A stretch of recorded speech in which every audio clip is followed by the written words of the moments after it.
big old plastic Oogleosaurus, trademark.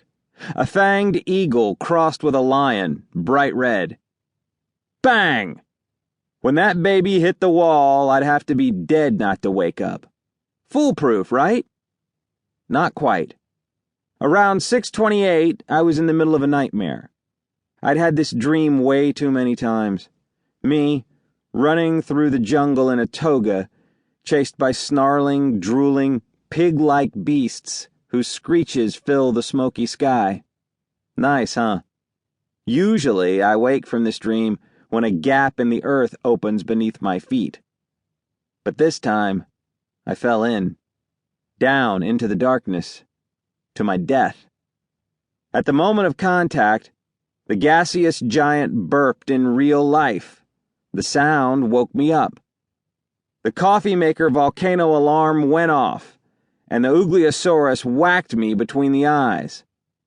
Which, in a nutshell, is how the worst morning of my life began. The last morning I would awaken in my own bed. "Razzle frazzle scrazzle wazzle wazzle!"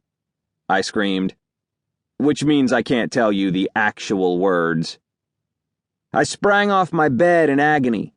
That was when I caught a glimpse of Redbeard on the sidewalk, which caused me to drop to the floor, embarrassed to be seen even by a whacked-out barefoot stranger. Unfortunately, my butt landed squarely on a sharp Oogleosaurus wing, which made me scream again. That was way too much screaming for someone who just turned 13. I lay there with gritted teeth, wishing I'd used the alarm clock. In my mind, I saw Vanessa goading me. "You think too much, Jack," which she used to say about 100 times a day. Maybe because I think too much. Always have. I got off the floor, clutching my head. Redbeard was padding down the street, his feet slapping the pavement. "Next time, close your mouth," I grumbled under my breath as I staggered to the bathroom. I should have wondered who he was and why he was here, but I couldn't stop thinking of my nightmare, which still lingered like the taste of moldy cheese.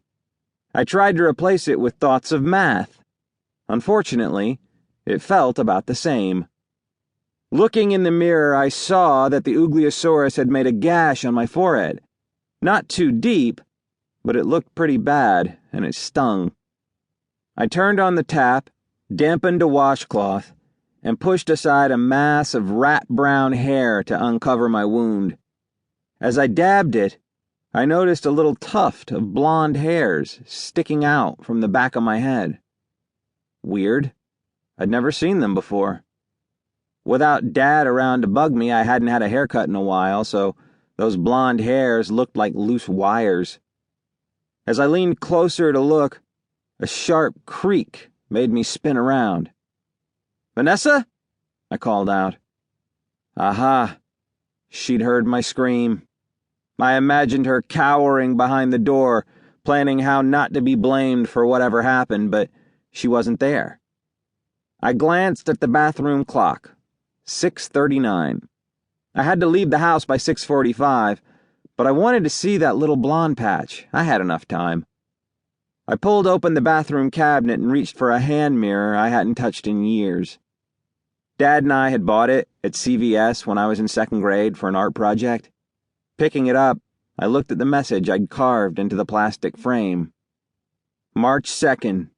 Happy birthday, Mom. I turned the mirror around. On the back, I'd laminated a photo to the surface. In it, I was 4 years old and dressed in a puffy winter coat, sliding down a gentle hill on a sled. The white snow was tinged yellow-green with age. Mom was on the hilltop laughing, wearing her favorite Smith College wool jacket. Dad was at the bottom, turned away. It was our game, boom to Daddy. I'd slide into his legs and he would keel over, howling in pretend pain. Then he'd carry me back to the top, and we'd do it all over again. I smiled. Back then, I thought this game was hilarious. Every little thing we did was fun. Life was pretty perfect before Mom died. Before I started having those nightmares. Before Dad had decided home was a place to avoid. Turning my back to the big bathroom mirror, I used the hand mirror to see behind my head. That was when I realized the blonde hair wasn't blonde. It was white. And it wasn't just a couple of hairs. I patted them down and noticed a pattern, an upside-down V. I tried to scrape it off with my fingernails, hoping it was some kind of weird stain, but nothing happened. My hair had just